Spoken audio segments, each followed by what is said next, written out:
Hey guys, in today's video I'm going to be reviewing the NikeCourt Air Zoom Vapor AJ3. This is the Jordan tennis shoe. Now I'm going to start this review by cutting this shoe in half so we can see what's on the inside. And shortly after that we're going to be exposing the shoe to a heat test.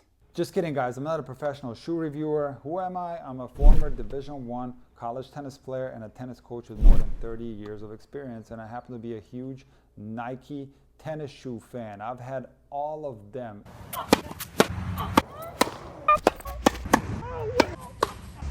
And I'm so happy because I've been frustrated with the Nike shoe company regarding tennis shoes because they got rid of my favorite tennis shoe of all time, which were the Zoom Vapor 9.0, 9.5, and the Zoom Vapor X. They got rid of that line and replaced it with something awful, which was called the Zoom Vapor Pro.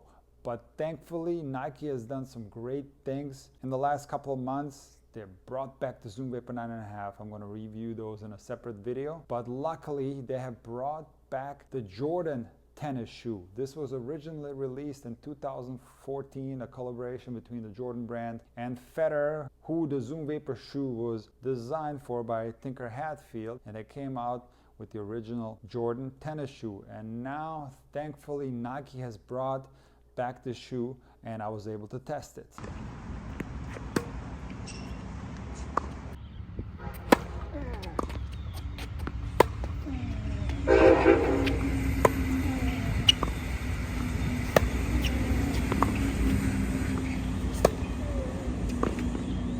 But let me tell you what I look for in a tennis shoe, and you might be the same way. Of course, everybody's going to have a different foot, and that's why there are so many different brands out there and everybody has a different preference. But I like comfort. This is something that's very important for me. If the shoe is uncomfortable, if it's too hard, if there's too many plastics in the shoe, I don't like it. It causes blisters often if I play for a long time. So I like the materials to be soft.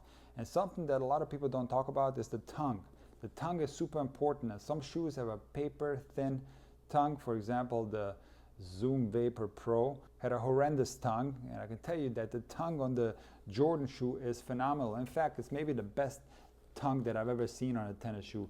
It's made out of leather, it's super wide, and it's super comfortable. Because here's why I think a tongue is important on a tennis shoe, because I like to tie my shoes really tight, and if the tongue is not thick enough, I feel the laces on my skin and it's uncomfortable. Also, the top of the shoe is something that's super important for me. The materials have to be comfortable, and on the Jordan shoe you can see that the materials are incredibly high quality. It's leather and it's really well made. Probably the most important thing on a tennis shoe is stability on lateral movements. Beginners, for example, will show up in running shoes to play tennis, and the running shoes are made with a pointy tip and they're not designed for lateral movement. This is why tennis shoes are rounded in the front, because we have to move laterally. Not only do we have to move laterally, but we have to make those abrupt, hard stops, and this can be tough on the ankles. If the shoe doesn't support a hard stoppage like that, we can possibly roll our ankles. So having stability laterally on the side of the shoe is something that's incredibly important. Now, unfortunately, some shoes have a lot of stability, but they're uncomfortable at the same time.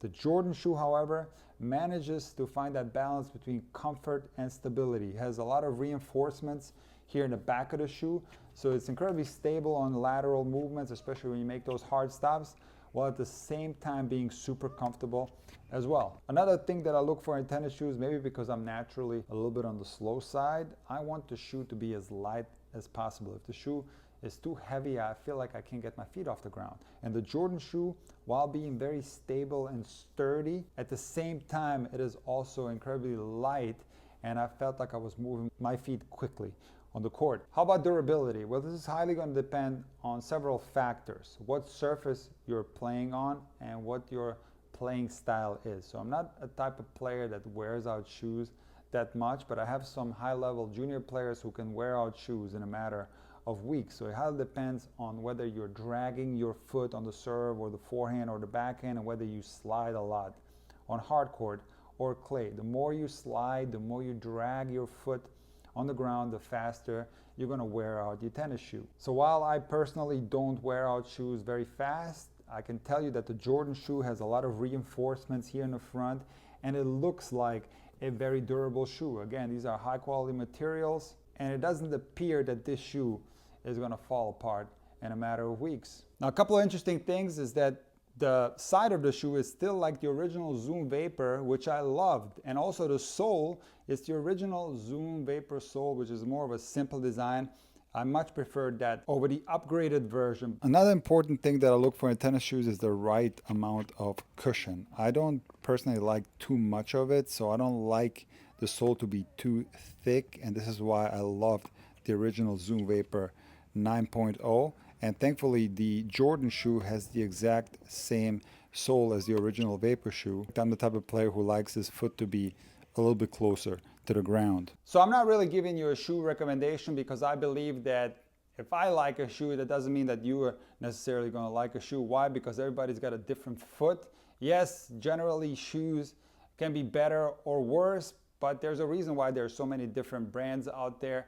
And what I've observed with working with thousands of players over the last 30 years or so is that everybody's going to like a different brand. Some players are going to prefer ASICS, some players are going to prefer Nike, others are going to prefer New Balance or Adidas. So it just depends on that player's individual preferences. And guys, another thing that I look for in shoes is style, and how cool do these look. I think these are some of the best looking tennis shoes that I've ever owned. So you know what I'm going to do? I only bought one pair because I didn't know if I was going to like them, but they're still available. I'm going to grab a couple more pair because these are going to be limited edition. I don't know how much longer they're going to be available. I'm going to snatch up a couple more pairs and I'm going to savor these because, again, these are by far the best tennis shoes that I've ever owned. This video is not sponsored by Nike. In fact, if you want to get paid by Nike for wearing Nike products as a tennis player, you have to be at least top 20 in the world. Nike just dropped Sloane Stephens, Marketa Vondrousova, Marta Kostyuk, Andrei Rublev, and Donna Vekic, and probably other players as well, were just recently dropped by Nike.